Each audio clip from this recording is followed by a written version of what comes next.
If you lived in the Viking times, what do you think your skill would be? It could possibly be crafting, farming, or maybe it would be raiding. The Vikings had many skills, but did you know that Vikings, even after their long days, would gather around to play music? As strongly built as they were, the music and gatherings were admired by most.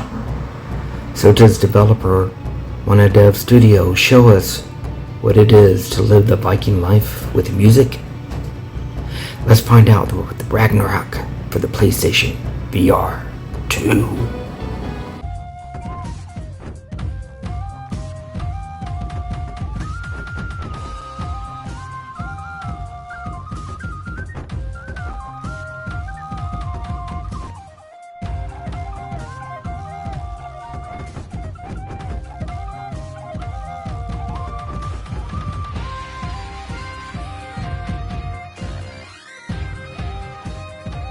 Ragnarock is a solo or multiplayer VR rhythm game in which you play as a Viking captain competing in a longship race where you try to lead your Viking ship to victory in this VR rhythm game.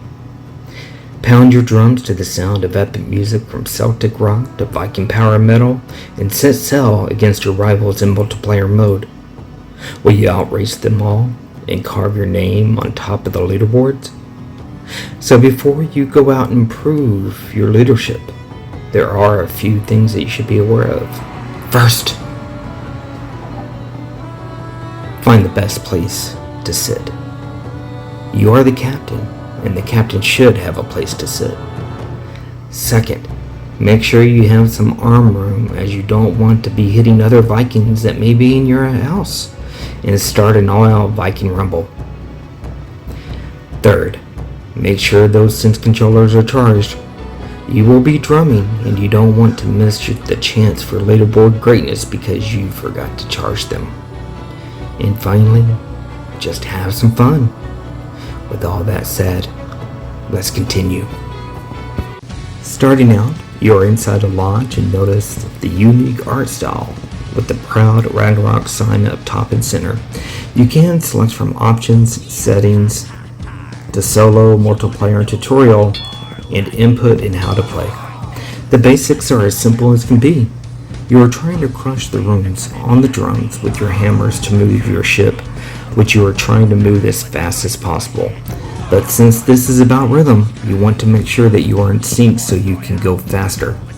Perfect hits produce lightning bolts. You will want to pay attention to the imprints of the runes of the drums and see if you're too late, too early, compared with the rhythm. If you miss a rune, which won't happen unless you are Thor, then a red imprint will be displayed. If you can hit the perfect streak of runes, this will allow you to charge your combo bonus to the max, which is represented by a blue gauge on your hammers. Once your bonus is fully charged, hit one of the shields to boost your boat speed. Sometimes it may be smarter to not use that first charge bonus. If you can maintain your streak of hitting those runes, you can charge to the second level, which will be indicated by a yellow gauge on your hammers and produce a greater speed boost.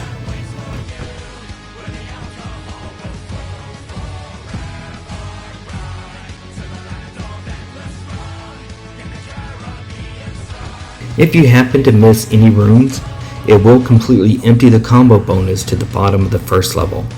So while it may be better to have that second level bonus, the risk is there that you could watch it slip by. So it's going to be up to you to decide when to use the bonus, but again, it could be a matter of using it or losing it. Now that we have the basics, the choice is yours. Do you jump right into solo? Try and claim your fame in multiplayer? Or take the time to get used to everything and go through the tutorial? The tutorial is probably the smarter choice here. Unless you are Tommy Lee from Motley Crue, then you could probably play everything on the hardest level of difficulty from the start.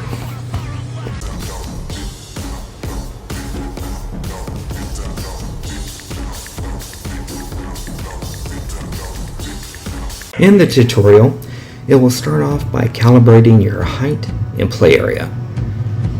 You are then positioned in front of the drums and given your hammers and shields to hit for those bonuses. Then a brief overview of what to do, practice hitting the rooms, and the ability to adjust where you want your drums and shields concludes your tutorial session. And I will say, adjusting everything to make sure you are comfortable really does make a difference.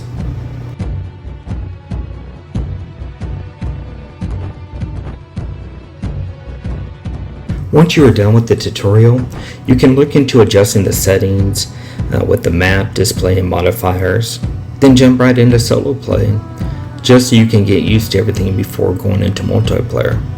In solo mode, you are given a list of songs to select from, and you can pick from any song in its difficulty. I will say I do like the look of the system for selecting the songs. Before selecting your song, you can go over to the map and the settings to select the atmosphere for the song, which is a nice touch. But there is just something about playing at night under the stars. At this point, do you want to practice or start so you can hopefully make it onto the leaderboards?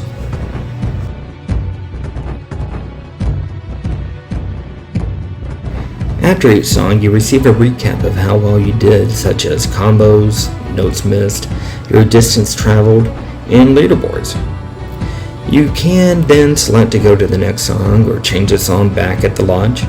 In addition to the basic gameplay, there are a few different challenges you can try. These challenges will test your skills and will help you improve on your drumming and rhythm.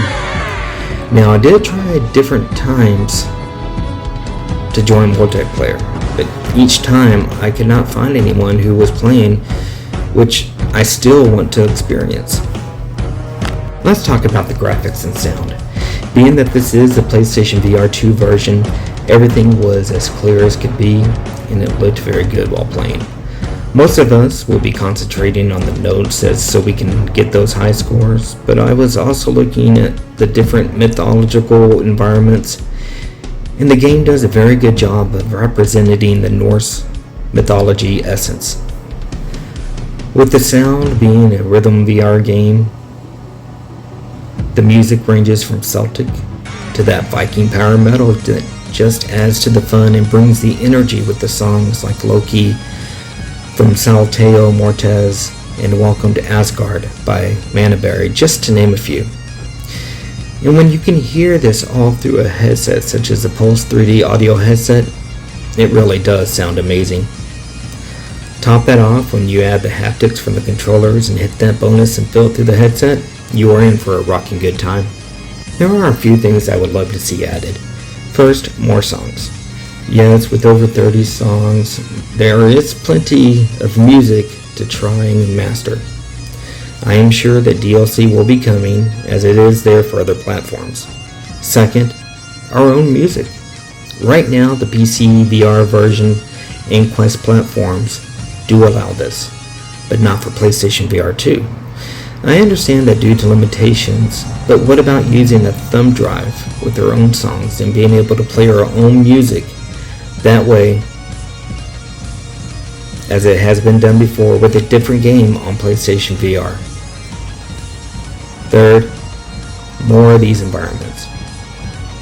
And finally, just more people playing.